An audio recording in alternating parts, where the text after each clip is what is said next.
Escanio now bringing down the ball for the Kings. Escanio for two, almost.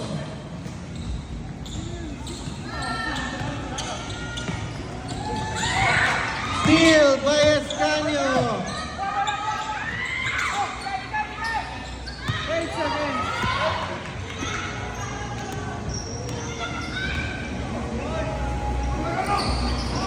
Baranga, almost. Pascual to Adoremos. Adoremos tries for three. Yes.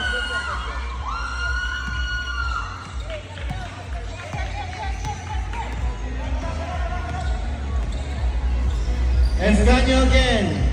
Baranga, loose ball. Rebound by Blake, passing it to Narag. Narag. Giving it to Adoremos. For three!